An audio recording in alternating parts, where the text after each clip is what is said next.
Hello বন্ধুরা, সবাইকে আসসালামু আলাইকুম।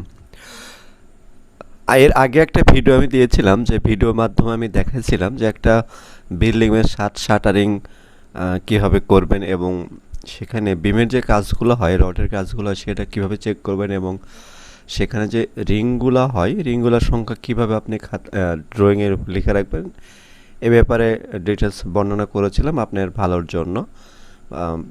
পরবর্তীতে যখন বিল্ডিংয়ের আরও ছাদ হবে, বিম হবে, তখন জিনিসগুলো খুব বেশি কাজে লাগবে হিসাব করার ক্ষেত্রে। আজ আমি বর্ণনা করব যে আপনি যখন বিমের কাজটা শেষ করলেন, বিমটা যখন ডাউন দিবেন তার আগে আপনি এটা কীভাবে চেক করবেন, এবং বিমটা ফেলার পরে তারপরে কি কাজ আছে, তারপর ছাদের রড প্লেসমেন্ট আপনি কীভাবে, এ বিষয়ে আপনার সাথে বর্ণনা করব। আপনি যদি আমার চ্যানেলে নতুন হয়ে থাকেন তা অবশ্যই সাবস্ক্রাইব করুন, যদি করে থাকেন তাহলে অসংখ্য ধন্যবাদ। বিমের রড বাঁধা শেষ হওয়ার পরে আপনাকে সুন্দরভাবে ড্রয়িং অনুসারে চেক করে নেবেন। চেক করে নেওয়ার পরে আপনাকে বিমটা ডাউন দিতে হবে। বিমটা ডাউন দেওয়ার পরে আপনার কাজ হবে বিমে বটমে এবং সাইডে সুন্দরভাবে ব্লক দেওয়া, যে ব্লকগুলো 30 থেকে 36 ইঞ্চির মধ্যে হবে বটমে এবং সাইডে। এরপর আপনার কাজ হলো এখানে সুন্দরভাবে আপনি যে কাঠের যে শাটারিং যেটা আছে সেটাকে লেভেল করতে হবে। ওয়াটার লেভেল দিয়ে আপনি সুন্দর করে কলামের রডের লেভেল করে নেবেন। এরপর সুতার ট্যাঙ্কে আপনি ছাদের কাঠগুলো সুন্দরভাবে লেভেল করে নেবেন।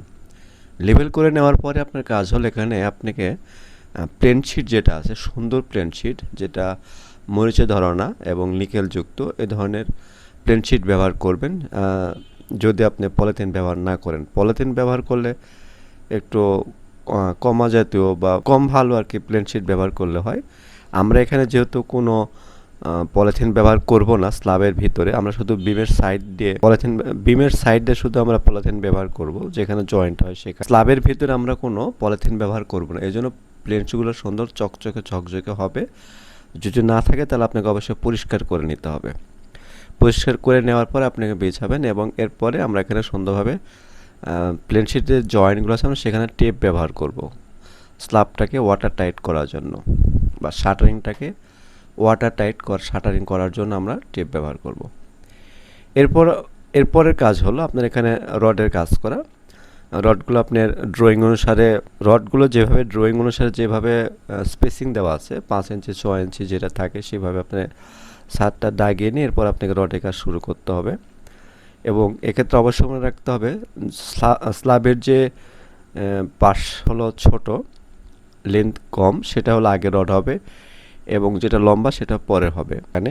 এবং ল্যাপিংটা এভাবে কাজটা শুরু করবেন, এবং যখন ক্র্যাঙ্ক যখন দেবেন তখন ক্র্যাঙ্কের লেন্থটা কত হবে এটা নির্ভর করছে আপনার বিম টু বিম যে স্ল্যাবের মাপ, সেটাকে মাপটা দিয়ে আপনি 3 ভাগে 1 ভাগ আপনি ক্র্যাঙ্ক দেবেন, এক পাশে 1 ভাগ আর এক পাশে আরেক ভাগ। এবং এটা যদি ড্রয়িংয়ে উল্লেখ থাকে যে কোন পাশে কতটুকু ক্র্যাঙ্ক দিতে হবে, কত ইঞ্চি ক্র্যাঙ্ক দিতে হবে, এটা অনেক সময় ড্রয়িংয়ে উল্লেখ থাকে। যদি থেকে যায় তাহলে সে অনুসারে আপনাকে ক্র্যাঙ্কের জন্য আপনাকে সে মাপ অনুসারে আপনাকে ক্র্যাঙ্ক টেনে দিতে হবে। এরপর আসবে সেখানে এক্সট্রা টপের ব্যবহার। এক্সট্রা টপ কোনো জায়গায় 2টা থাকে, কোনো জায়গায় 1টা থাকে, এবং এখানে মনে রাখবেন এক্সট্রা টপগুলো প্রত্যেকটা এক্সট্রা টপে বাঁধ দিতে হবে। অনেকে এক্সট্রা টপে একটা বাঁধ দেয়, একটা বাদ রাখে, এটা না।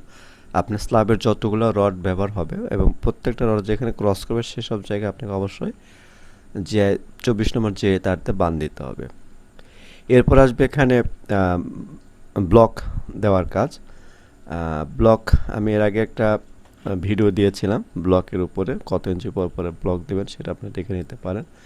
তারপর আবার বলছি, ব্লক হবে হলো প্রতি 18 ইঞ্চি পরে স্ল্যাবে ব্লকগুলো দেবেন। যদি আপনার ক্র্যাঙ্ক টানা ভালো হয়, 45 ডিগ্রি অ্যাঙ্গেল হয়, তাহলে 3-4 ইঞ্চি ব্লক দিলে হবে। যদি ক্র্যাঙ্ক টানা ভালো না, তবে 1 ইঞ্চি ব্লক আপনাকে ব্যবহার করতে হবে। এবং যেখানে ক্র্যাঙ্ক আছে সেখানে স্ল্যাবের থিকনেস অনুসারে ব্লক ব্যবহার করতে হবে। 6 ইঞ্চি হলে এক ধরনের সাইজ হবে, এবং 5 ইঞ্চি হলে এক সাইজের ব্লক ওখানে ব্যবহার করতে হবে। এই ব্লকগুলো প্রতি 30 ইঞ্চি পরে আপনাকে ব্যবহার করতে হবে। ব্লকগুলো দেওয়ার পরে যদি আপনার স্ল্যাবের উপর দিয়ে হাঁটেন, যদি রডগুলো দেবে না যায়, তাহলে বুঝবেন যে আপনার ব্লক দেওয়াটা সঠিক হয়েছে। এরপর হবে এখানে আপনার সিঁড়ির কাজ। সিঁড়ির যে রডগুলো আছে সুন্দর করে রডগুলো বেঁধে নেবেন, মানে 12 মিলি রডগুলা মেন রড এবং বাইন্ডার জন্য 10 মিলি যে রডগুলো সেটা বেঁধে নেবেন।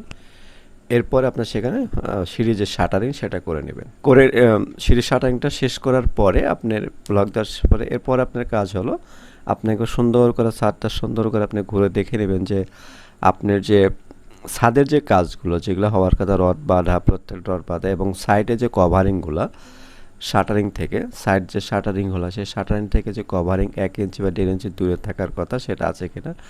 অনেক সময় তারা লাস্টে যে রডগুলো যে শাটারিং থেকে 1 ইঞ্চি 1.5 ইঞ্চি দূরে থাকার কথা এটা অনেক সময় দেখা যাচ্ছে অনেক দূরে থাকে, 5-6 ইঞ্চি গ্যাপ থাকে। এগুলো যদি গ্যাপ থেকে থাকে তাহলে সেটা আপনি সুন্দরভাবে আপনি ল্যাপিং দিয়ে নেবেন। ল্যাপিং দিয়ে আপনি 1 থেকে 1.5 ইঞ্চি গ্যাপ পর্যন্ত রাখবেন। এরপরে আপনার কাজ হবে এখানে ইলেকট্রিক্যাল পাইপ ফেলানোর কাজ। ইলেকট্রিক্যাল পাইপ আপনাকে অবশ্যই ড্রয়িং অনুসারে ফেলতে হবে।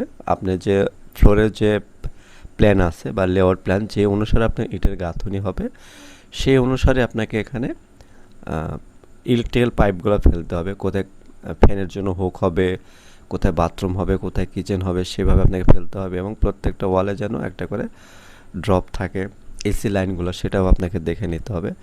এভাবে এটার কাজ শেষ করবেন। এরপর আপনার ফাইনালি চেক দিতে হবে।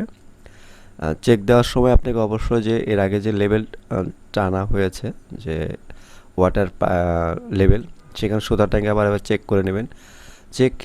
চেক করে নেওয়ার পরে এরপর আপনার স্ল্যাবটা ঢালাইয়ের জন্য আপনার উপযুক্ত হবে এবং ফাইনালি যারা ডিজাইন করেন অথবা যারা কনসালটেন্সি আছেন, যারা ইঞ্জিনিয়ার আছে, প্রফেশনাল যারা কাজ করে তাদের একবার ছাদটা চেক করে নিয়ে এটা ঢালাইয়ের জন্য আপনি রেডি করতে পারেন, ঢালাইয়ের জন্য এটা আপনি প্রস্তুত করতে পারেন।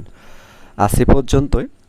এরপরে আমি আপনার সাথে বর্ণনা করব যে একটা ছাদের বটম সারফেস সুন্দর পেতে হলে বা সিলিংটা সুন্দর পেতে হলে আপনাকে ছাদ ঢালাইয়ের সময় কি কি বিষয় খেয়াল রাখতে হবে বা ছাদ ঢালাইয়ের সময় আপনার কী কাজ হবে এই বিষয়ের উপর আপনি পরবর্তী একটা ভিডিও করব। আজ এ পর্যন্ত ভালো থাকবেন সবাই। আল্লাহ হাফেজ।